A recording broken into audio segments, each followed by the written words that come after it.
May buntag sa tanan. Sugdan na to ang practice sa paghasa sa kutsilyo. So, this video is intended solely or the purpose unta nga para sa mga kaubanan dito sa training center sa especially sa small size. Shout out kang Master Frickson, Master Carl, kang Sir Juben o kang Ma'am Gino. Nadira sa small size Tago Mabini. Kung gusto mo nga mag-training mo diha as a deboner, nasa na diha. O pwede mo nga maka-apply sa orientation from 2 PM to 5 PM every Saturday. Weekly, no? Every Saturday. So karon, mag-ilay ta sa ato nga mga gamit, no? Bairan sa kutsilyo, sa ato nga mga leather og sa kuning steel. No, sa kaning video dai disclaimer, dili ko hawd. Dili pa ko sito nga mabaid, no, bago pa pud ko nagpractice sa baid. Kay naanad ta nga atong baid lang is for pambalay lang ba. No, gamit ang atong mga bairan nga carborundum. Nara sa Shopee makita, no, tag 300 pesos. Hamburg, wala to nila, no. Naana to sa umang atong gamiton mga kuan.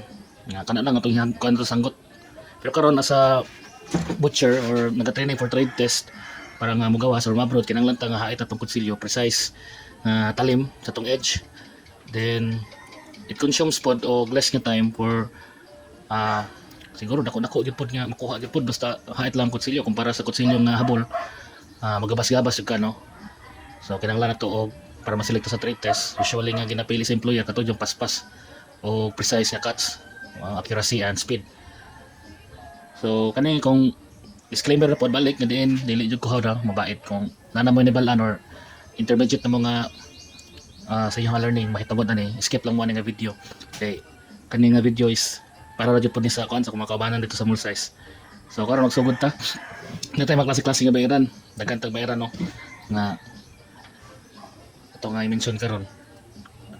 Napamani kulang pa ni siya og kuan super fine pero dili na to na kuan super fine karon.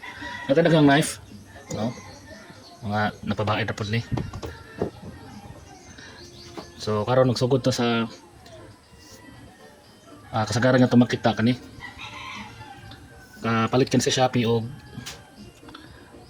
mga 400 pesos na pila shipping fee, no. Kaya mo po ni kasagaran nga makita na to sa kuan ginagamit. Kay gapon po ni mo pilit pug kay maayon imong kuan ni. Imong kutsilyo ga. Abote o say brand na ni basta.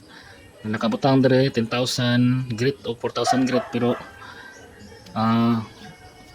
santo say dili po na siya kuan dili po na siya fix, no, kani siya dili na kaya na ko ni ginagamit pero ginagamit ako ni kung ang knife purul kayo jud kanang habol or napangag ba or na sa siya kani.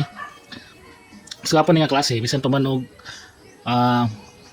design na siya para balay, no, design na siya nga parang pang house lang siya nga use pa. Pero kung papilion ko kani o kani mas pilion ako ng Norton.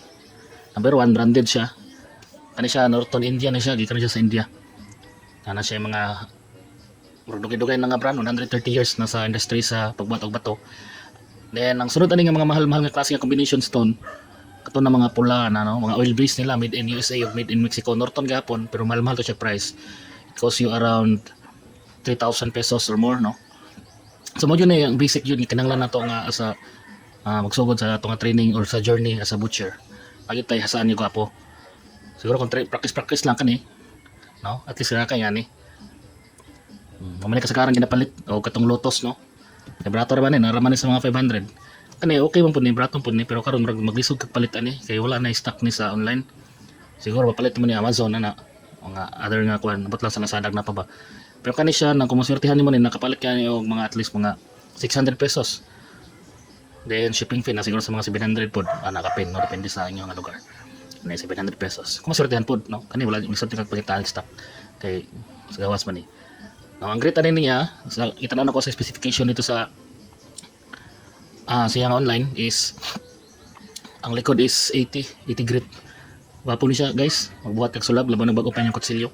Kusog kani siya mohilis. Magpataka kanig bagnos patingala ka mahurot ng pikas. No, kani dapat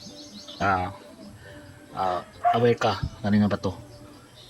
No, murag wala ni paak pero paakay siya dali kay mo ilis imong kanan. Then there is na sa mga 600 grit pero kung imong ganito ni guys, hamis kini siya guys. Kung deboner lang ka nga kuan, di kayo gusto lang jud kag talim kayo kana gusto lang kag paak lang imong kuan. Fights na kayo ni nakay dapat as a beginner prefer na ko nga kanina paliton. Kompleto na. No? Goods na kayo siya. Then natay F3 nga Kingstone. Super polished siya guys. Ang grit niya is 4,000 grit. Ang epektuhan niya guys, ang imuha nga kuan, edge nimo is mahimo nga mirror finish niya, murag naka-chrome guys baka ni. Pero dili pa gyud siya ingon nga sinaw jud kayo kay 4,000 grit man, pero at least yung agin niya sinaw gyud pod. Mao kani siya. Kani siya sa Shopee is na siguro ni sa mga happy 2,000 gara or 2,000 pesos kani. Napalit lang ako sa kung kauban dito sa Slaughter. Nagikan mo ko sa Slaughter large cattle. So dito sa large cattle mo kinanglan mi dito og hait nga super fine jud no. Dili pwede katong mga tooth edge lang nga kuan. Tooth edge nga pagkabaid kay magabas-gabas man. Sa mo dito kinanglan nga long play no napo na sa panit. Og natay J-nut ni guys. Di kani kang chef labore naman napalit no. Kani siya ka fossil stone no. Gikan jud siya Japan. Yang naong ngani gyud siya naong guys. Ambot lang og sa kalimot ko sa grit ani na siguro ni sa mga 4,000 grit kapon. No, di ba kay siya kuan. Pero gwapo kay na siya hait guys. Kaya ang iyang kuan ani ka butcher. Ang iyang edge ani kung imo jong iagi diri. Mo hait siya kay mapina magmaayo gud tong iyang tumoy ba. No kani. Kaya siya. Kung nani sa kung paliton nimo ni siya brand new, kani di man ni brand new. Siguro makakuha ka ni mga 5,000 or more. Swerte na kay kana. Kay ang J-nut magod mahal-mahal jud pod. Uban nga na sa mga 17,000 sobra pero kato mahal ka ito. No, dagko ra po to, pila kilo na. Pero gamay lang siya. Siguro sa mga 5,000 or more or 6,000 sa brand new. Abot lang di ko sure. Pero napalit naman niya is nangya naman pero mo ni price niya. Amigo na magud po to. Ani oil stone. No, oil stone niya. Hamis pa niya guys. Ano pang super fine na mo sa una. Pero wala kay mega oil, kalas pa kay oil good magkahuman. Usahay kung mag-oil ka, matagal ka og mga balas-balas dali kay mahabol imong kuan kinahanglan nga limpyo kay environment. No. Kana siya oil based na siya, mantika ang gamit. Pang clean ko, no? Panglimpyo sa mga kuan para sa carbon. Nagura. Ito leader guys. Kinahanglan na kita leader, no? Isod kay wala guys, dili gyud kay kapahait sa mga kutsilyo. Wala ni. Karon magbaid ta na tanig baid ning kuan. Natay tramontina nga kutsilyo. Cut na ko nga video para ang usa ka video is for baid lang yun. Na session. Disclaimer, dili ko kahod baid na practice pa pug ko manang gadawat ko baid para ma-practice pa ako ang skills sa pagbaid. Kay sa gawas mong gud makagawas sa tapohon kaluyan. Kung dili ka kabalo mabaid sa imong knife, dool jud ka sa injury. Tungod